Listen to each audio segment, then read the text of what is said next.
बोले सियावर रामचंद्र की जय। हम चर्चा कर रहे थे राम नाम के प्रभाव का, राम नाम के चिंतन का, राम ही राम कहने की प्रवृत्ति का।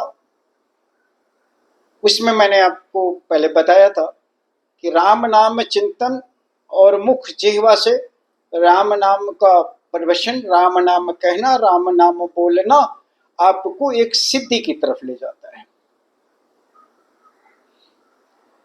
या ध्यान रखें आप कि कोई भी सिद्धि यदि सामाजिक नहीं है तो वह सिद्धि सिद्धि नहीं है।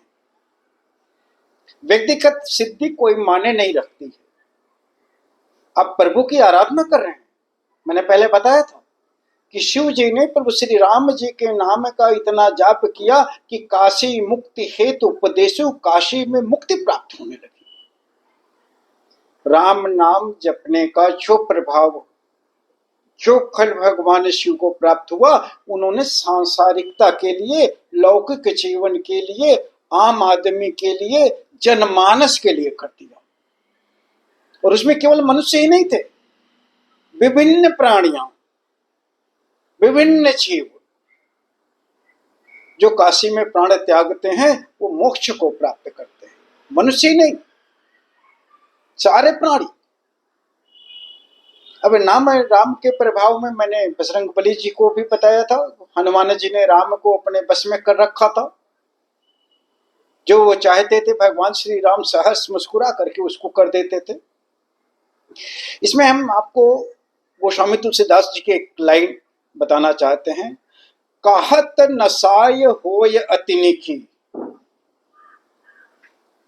राम नाम का उच्चारण करने से बुरी चीजें समाप्त होकर के अच्छी चीजें होने लगती हैं।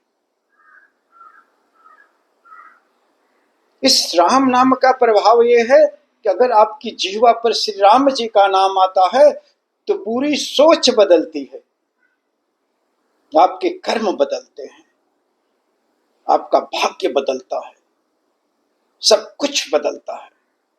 तुलसीदास जी लिखते हैं कि कहत नसाय होय यतिनी की, रीझत राम जानी जन जन की। ये बहुत ही महत्वपूर्ण है कि नाम लेकर के जब आप भगवान जी को पुकारते हैं तो भगवान आपकी वाणी तो सुनते हैं, लेकिन आपके मन की बात को भी जानते हैं। इसलिए हे भैया, यह पूरी तरह से अपने मन में बैठा लीजिए कि राम नाम लेने के लिए मन का पवित्र होना अति आवश्यक है। मन की पवित्रता ग्रहण करिए। पवित्र मन से, दीन भाव से श्री राम जी का नाम लीजिए। प्रभु श्री राम जी का नाम मजाक करने के लिए नहीं है। प्रभु श्री राम जी का नाम जाप करने के लिए मन को शुद्धता की तरफ ले जाइए, शुद्धता की तरफ। अब आप ये कह सकते हैं कि महाराज ये शुद्ध कैसे होता है? निरंतर आप करते रहिए, बिना फल की इच्छा किए हुए आप राम रहिए, जपते रहिए, जपते रहिए, आप राम राम करते रहिए। एक दिन आपका मन स्वतः निर्मल होता जाएगा। और जब मन निर्मल स्वतः हो जाता है तो आपके अंदर दीन भाव, आरती, दीन भाव से आप प्रभु श्री राम जी को बुलाते हैं और फिर आपको तो श्री राम जी का साक्षात्कार हो ही जाएगा। जब श्री राम जी का साक्षात्कार होता है, जब हम उनके लिए काम करते हैं, जब हम समाज के लिए काम करते हैं, तो प्रभु श्री राम जी के बारे में एक बात ये जान लीजिए कि जो काम विभीषण ने किया, जो रावण ने किया, बाली ने किया, जो सुग्रीव ने किया, अपने भक्तों की हुई करतूत के, मतलब बुरे, अच्छी कर्मों की बात नहीं कर रहा हूं, मतलब जो भगवान का भक्त है यदि उससे गलत भी हो जाता है तो भगवान जी उसे माफ करते हैं। ये बड़ी विचित्र बात है। बाली ने सुग्रीव की पत्नी का हरण किया, या आप कह सकते हैं उन्होंने अपनी पत्नी बनाया, कह सकते हैं आप उन्होंने रखा था। लेकिन बाली वध के बाद सुग्रीव ने भी बाली की पत्नी को रख लिया था। जिस बात के लिए भगवान श्री राम जी बाली का वध करते हैं, जिस कारण से परिस्त्री का हरण करने के कारण रावण का वध करते हैं, विभीषण ने भी रावण की पत्नी मंदोदरी को रख लिया था। लेकिन भगवान श्री राम जी ने ना तो सुग्रीव से ही बैर किया था इस कारण, और ना ही विभीषण से। वो तुलसीदास जी लिखते हैं, सोई कर तूत विभीषण केरी। श्री रामचरितमानस का संदर्भ लीजिए। जेहि अघ बध्यव व्याधि जिम बाली।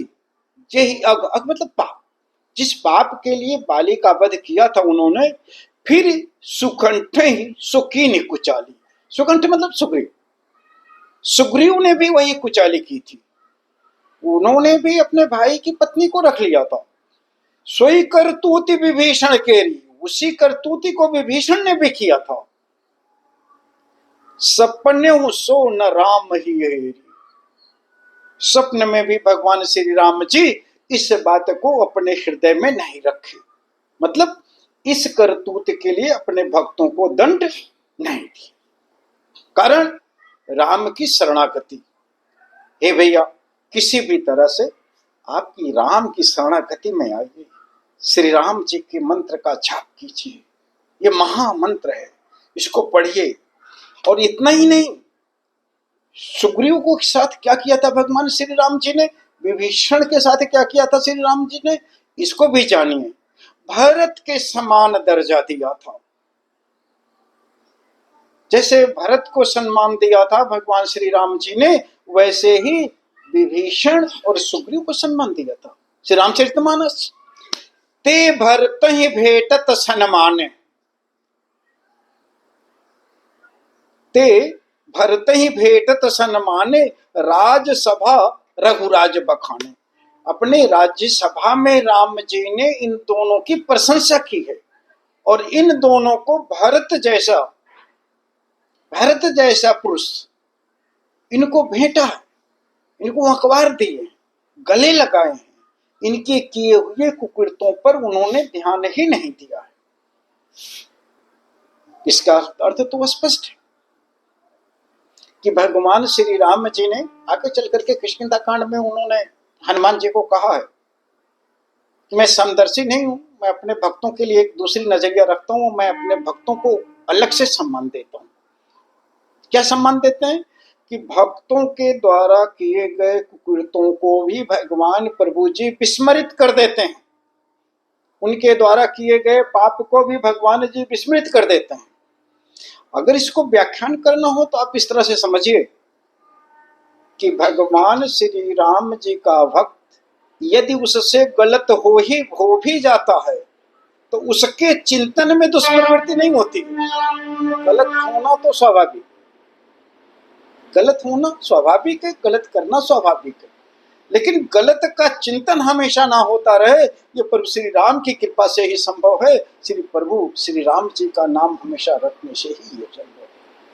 आइए हम सब लोग मिलकर के हमेशा अपने जीवन पर प्रभु श्री राम का गुणगान करने का प्रतिज्ञा करें, और प्रभु श्री राम जी का नाम लेने की प्रतिज्ञा करें। उठते बैठते हमेशा अपने जीवन में श्री राम जी का नाम अवश्य लें। धन्यवाद।